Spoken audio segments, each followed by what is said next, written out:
라이드 앤 딜라이트 말씀 묵상의 시간입니다. 거룩하신 아버지 하나님, 오늘도 주님의 사랑과 은혜를 의지하고 하루를 시작할 수 있도록 도와주시니 감사, 찬양을 드립니다. 주님, 오늘도 주님께 감사하는 마음과 함께 주님께 우리를 긍휼히 여겨주시기를 다시 한번 간구합니다. 주님이 우리를 불쌍히 여기지 않으시면 우리가 어떻게 매 순간 살아갈 수가 있겠습니까? 우리의 약함을 아시는 주님, 우리의 어리석음을 아시는 주님, 우리가 쉽게 교만해지고 쉽게 마음이 흔들린다는 것을 아시는 주님, 오늘도 우리를 성령의 능력으로 붙잡아 주사 주님 은혜 안에서 주의 말씀을 붙잡고 우리의 중심을 굳게 하여 주님 앞으로 더 가까이 나아갈 수 있도록, 주님께만 가까이 나아갈 수 있도록 인도하여 주옵소서.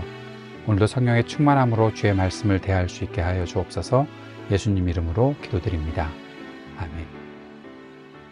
오늘은 여호수아서 9장 1절에서 15절까지 말씀을 함께 읽고 묵상하겠습니다. 여호수아서 9장 1절에서 15절까지 말씀 새 한글 성경으로 읽겠습니다. 요르단강 건너편에 있는 모든 임금이 여리고 소식을 들었다. 산지, 세펠라, 또 레바논 앞에 있는 큰 바다인 지중해 연안 지역 임금들이었다. 히타이트 사람들, 아모리 사람들, 가나안 사람들, 브리스 사람들, 히위 사람들, 여부스 사람들의 임금이었다. 그들이 함께 모여 하나가 되어 여호수아가 거느린 이스라엘과 싸우려고 했다. 여호수아가 여리고와 아이를 어떻게 했는지 기브온에 사는 사람들이 들었다. 그들은 그들대로 꾀를 부렸다. 그들은 길 양식을 마련하여 길을 나섰다. 낡은 자루들을 나귀에 실었다. 낡아 터져 꿰맨 포도주 부대들로 실었다. 발에는 낡아서 수선한 샌들을 신고 몸에는 낡은 옷을 걸쳤다. 길 양식으로 넣어가는 빵은 모두 말라 부스러지는 것이었다. 기브온 사람들이 길갈 진영으로 가서 여호수아와 이스라엘 사람들에게 제안했다. 저희는 먼 땅에서 왔습니다. 이제 저희를 위해 협약을 맺어 주십시오. 이스라엘 사람들이 히위 사람들에게 말했다. 그대들이 어쩌면 이미 우리 가운데 살고 있는지도 모르는데 우리가 그대들을 위해 무슨 협약을 어떻게 맺는단 말인가요? 그들이 여호수아에게 말했다. 우리는 당신의 종들입니다. 여호수아가 그들에게 물었다. 그대들은 누구이며 어디에서 왔나요? 그들이 여호수아에게 대답했다. 당신의 종들인 우리는 아주 먼 땅에서 왔습니다. 당신의 하나님의 이름 여호와 때문에요. 우리가 여호와의 명성을 들었거든요. 여호와께서 이집트에서 하신 모든 일도요. 요르단강 건너편에서 아모리 사람들의 두 임금에게 하신 모든 일을 들었습니다. 곧 헤스본 임금과 시온과 아스타롯에 있는 바산 임금 옥에게 하신 일을요. 원로들을 비롯하여 우리 땅에 사는 모든 사람들이 우리에게 말했습니다. 손에 길 양식을 들고 떠나세요. 이스라엘 사람들을 만나러 가서 이렇게 부탁해 보세요. 우리가 종이 될 테니 이제 우리를 위해 협약을 맺어 주십시오. 이것은 우리가 가져온 빵입니다. 여러분에게 오려고 집에서 길 양식을 준비하여 떠나던 날에는 따뜻했는데 지금은 말라 부스러졌습니다. 또 이것은 포도주 부대로 포도주를 채울 때는 새 것이었는데 터져버렸습니다. 우리의 옷과 샌들도 다 닳았습니다. 오는 길이 무척 멀었기 때문입니다. 이스라엘 사람들은 이들의 길 양식을 건네받았다. 그러나 이 일에 대해 여호와께 여쭈어 보지는 않았다. 여호수아는 그들과 평화롭게 지내기로 하고 그들과 협약을 맺어 그들을 살려두었다. 이스라엘 무리의 우두머리들도 그들에게 맹세했다. 여호수아 기를 또 읽었는데 안타까운 일들이 계속 반복되고 있습니다. 왜 이스라엘은 하나님의 말씀을 잘 듣고 순종해서 복을 얻고 또 하나님께서 주시는 승리를 맛보고 나면 또 금방 다시 실패하고 잘못을 범해서 어려운 일을 겪게 되는 것일까요? 회개하고 또 다른 기회를 하나님께서 열어주셨는데 왜 그 회개한 지 얼마 되지도 않아서 또 하나님께 가까이 가지 못하고 하나님께 기도하는 일을 잊고 있을까요? 참 이상한 일입니다. 그런데도 계속 그런 일들을 반복하고 있는 것을 보게 됩니다. 자, 오늘 1절에 보면 요르단강 건너편에 있는 모든 임금들, 세펠라, 레바논 앞에 있는 지중해 연안 지역의 임금들, 히타이트 사람들, 아모리, 가나안, 브리스, 히위, 여부스 사람들, 그들이 다 듣고서 이제 우리가 각 성을 정벌하러 오는 이스라엘을 막아낼 수 없으니 우리가 동맹을 맺어서 이스라엘을 공격하자라고 그렇게 그들이 계획을 했던 것 같습니다. 이스라엘의 승리의 소식을 듣고서 그 자기들끼리 힘을 모아서 한번 이겨보자 했던 거죠. 그런데 그렇게 하는 사람들이 있었던 것과 달리 기브온 사람들은 우리가 싸워서 이길 수 있나? 안 되겠지. 여리고도 무너뜨리고 아이성도 무너뜨렸는데 야, 우리 안 될 거야. 그래서 이스라엘에게 협약을 맺는 것이 어떻겠나 라고 생각하고 찾아왔습니다. 그런데 이 협약이 되지 않는 거죠. 왜냐하면 하나님께서는 가나안 땅으로 들어갈 때 가나안에 사는 족속들과는 절대로 조약, 협약을 맺어서는 안 된다라고 하셨기 때문입니다. 출애굽기에서도 민수기에서도 신명기에서도 계속해서 그런 지시가 있었습니다. 그런데 이 사람들이 그것을 알았는지, 야, 우리가 가나안 땅에 사는 것을 저들이 알면 안 되니까 속임수를 쓰자. 멀리서 온 사람들처럼 그렇게 저들을 속이자, 이스라엘 사람들을 속이자 해서 샌들도 음, 아주 낡은 샌들, 이 한글 성경에서 샌들이라고 표현하는데 왜 그럴까 생각을 해봤더니 그들이 신는 샌들을 뭐 한글로 표현할 게 없나 봐요. 그냥 신이라고 그러면 우리는 또 뭐 지금 운동화 생각할 거고 아니면 뭐 옛날에 있었던 집신 정도 생각할 텐데 그렇게 번역할 수는 없으니까 그냥 샌들이라고 한 것 같습니다. 뭐 외래어로 생각하시면 되겠죠. 옷도 낡은 옷을 걸쳤고 포도주 부대도 낡아서 터져서 꿰맨, 예, 빵은 다 말라 부스러진 것, 그런 것들을 완전히 자기들을 그 꾸며내서 이스라엘 사람들이 여기 사람들은 가나안 땅에서 사는 사람들이 아닌데 라고 생각할 수 있도록 그렇게 만들어서 속였던 거죠. 저희는 먼 땅에서 왔습니다. 협약을 맺어 주십시오. 당신들 우리 가운데 살고 있는지 우리가 모르는데, 어디 사는 사람들인지 우리가 잘 모르는데, 그랬더니 우리 먼 땅에서 왔다고, 하나님의 이름을 들었다고, 여호와의 이름을 들었다고, 라합이 얘기했던 것과 비슷한 얘기들을 이렇게 이스라엘 사람들이 하면서 자기들이 먼 땅에서 왔다라고 했는데,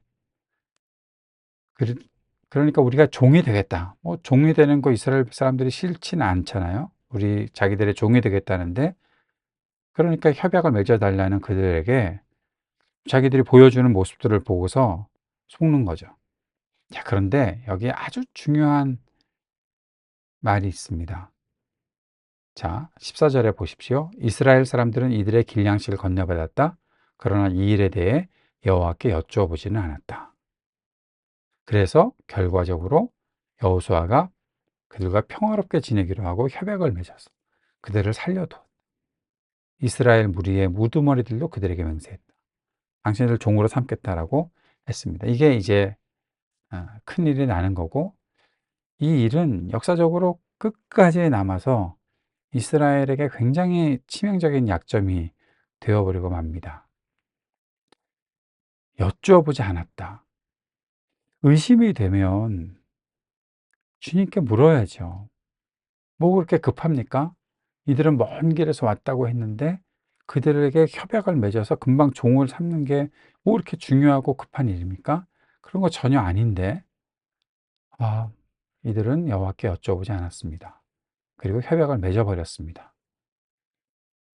아, 하나님의 뜻을 묻지 않고 자기들의 계획에 따라서 서둘러서 아주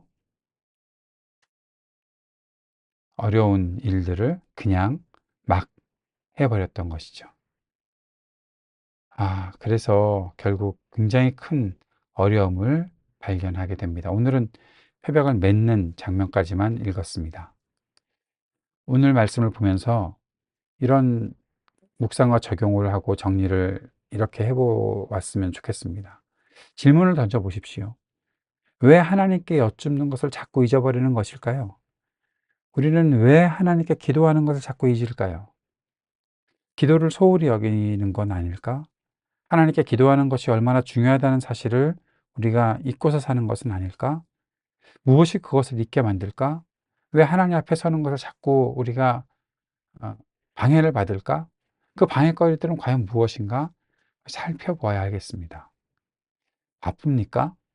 빨리빨리 해야 될 일이 있습니까? 제가 설교 때 아주 자주 쓰는 이야기지만 조급하면 쓰레기를 만든다고 그랬거든요. 그렇게 바쁠 일이 뭐가 있습니까? 기도하고 가야 되지 않겠습니까? 하나님께 여쭈어야 되지 않겠습니까? 그러면서 생각하는 것은 뭔가 하면 하나님께 기도하는 것이 지금보다 더 익숙해져야 할 필요가 있다라는 겁니다. 무엇이든지 하나님께 여쭈었으면 좋겠습니다. 진짜로 여쭈었으면 좋겠습니다.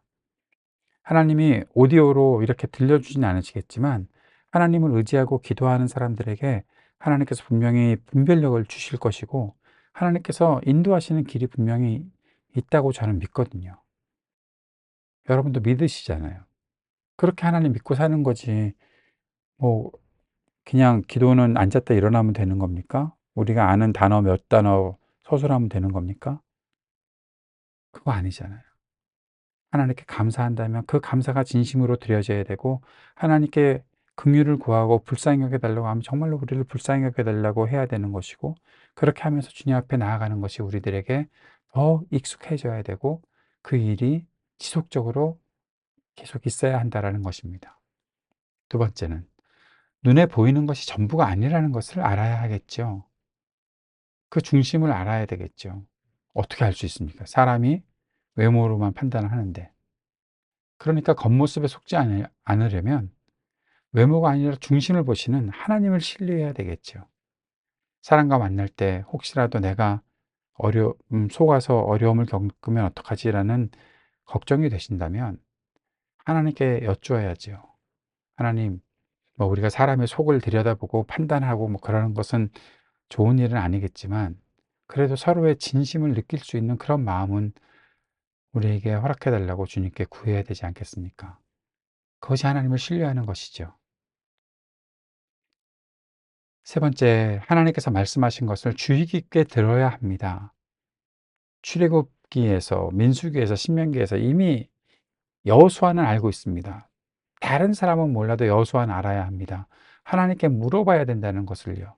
그리고 다른 백성과 조약을 맺을 때는 더 신중해야 되고, 아니 가나안 땅에 사는 백성들과는 절대로 조약 맺지 말라고 하셨던 하나님 말씀을 여호수아는 기억해야 됩니다. 자기들과 협약을 맺어 달라고 하는 사람들을 더 철저히 분별할 수 있었어야지요.